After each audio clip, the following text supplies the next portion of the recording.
அட கடவுளே, கொடுமை கொடுமைன்னு கோயிலுக்கு போனா அங்க 2 கொடுமை ஜிங்கு ஜிங்குன்னு ஆடிட்டு இருக்குன்னு சொல்லுவாங்க. இப்ப நம்ம நிலைமையும் அதே மாதிரி ஆயிடுச்சே. இப்ப என்ன பண்றது? இந்த செந்தில் என்ன பார்த்தாலும் பிரச்சனை, ரோஹிணிய பார்த்தாலும் பிரச்சனை. இப்ப என்ன பண்றது?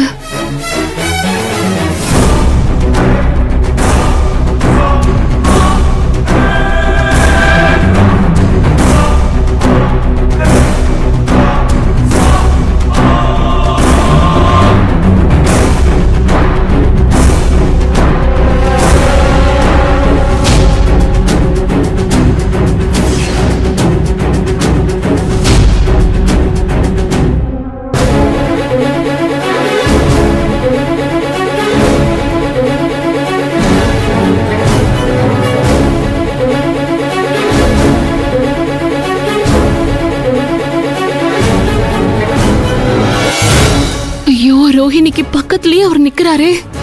ரோஹிணிய மட்டும் பார்த்துட்டா அவளோட படிப்பை பாழா போயிடுமே.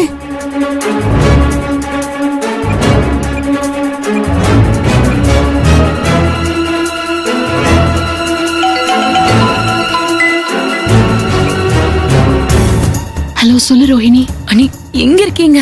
ஐயோ ரோஹிணி, கோயில் பிரகாரத்துல தான் இருக்கேன். உன்னை தேடிதான் வந்தேன். ஆனா வர வழியில அந்த செந்தில் நின்னுட்டு இருந்தான். அவன் கண்ணுல பற்றக்கூடாதுன்னு நினைச்சு அவனுக்கு எதிரில ஒரு இடத்துல மறைஞ்சு நின்னுட்டு இருக்கேன். ஐயோ அண்ணி, நானும் செந்தில பார்த்துட்டு தான் இங்க ஓடி வந்து ஒளிஞ்சேன். ஆனா அண்ணன் கரெக்டா என் பக்கத்துல வந்து நின்னுடுச்சு. திரும்பி பார்த்தாருன்னு வைங்க, நான் அவர்கிட்ட வசமா மாட்டிப்பேன். இன்னைக்கு எப்படி தப்பிக்க போறோம்னு தெரியல. சரி, நீ பயப்படாத, அங்கேயே மறைஞ்சு நில்ல. நான் வெளியில வான்னு சொல்றப்ப நீ வெளியில வந்தா போதும், சரியா? சரிங்க அண்ணி.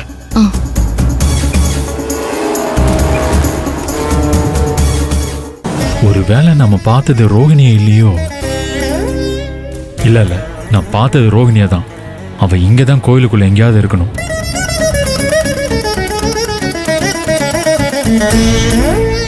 டேய் செந்தில்.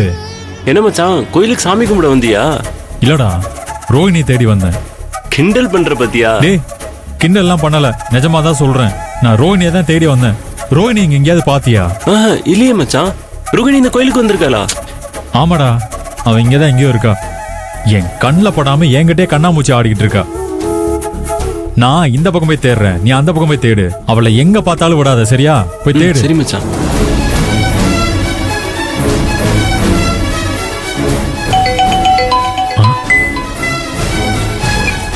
ஆதரையோட செல்போன் ரிங்டோன் மாதிரி இருக்கு.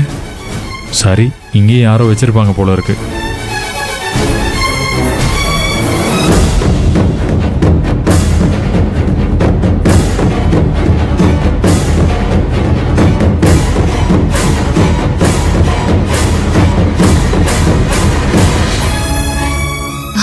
என்ன நீ வா வா, உங்க அண்ணன் உள்ள அப்படி போயிட்டாரு. நம்ம அந்த பக்கம் போலாம். இந்த பக்கம் தான் நீ செந்திலும் போயிருக்கான். ஐயோ, அவன் கடக்குறான். அவெல்லாம் ஒரு ஆளே கிடையாது. நீ வா, நம்ம பாத்துக்கலாம்.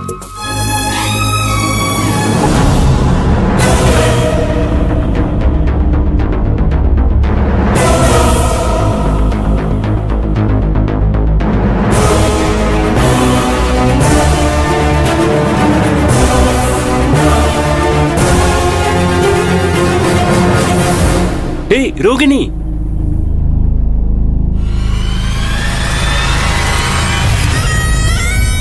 தங்கச்சிமா, நீங்களும் இங்கதான் இருக்கீங்களா? நல்லதா போச்சு. மச்சான் ரோகிணி தான் தேடிட்டு இருக்காரு. ரோகிணி, நீ காலேஜ் போறது மச்சானுக்கு தெரிஞ்சிருச்சு போல் இருக்கு. மச்சான் மேல பயங்கர கோவத்துல இருக்காரு. வா.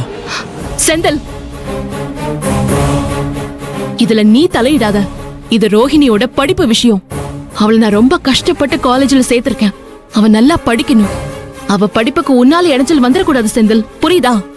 இல்ல தங்கச்சிமா, ரோகிணியை பார்த்தா மச்சான் அவர்கிட்ட சொல்லிருக்காரு. அதனால நான் அவர்கிட்ட சொல்லணும்.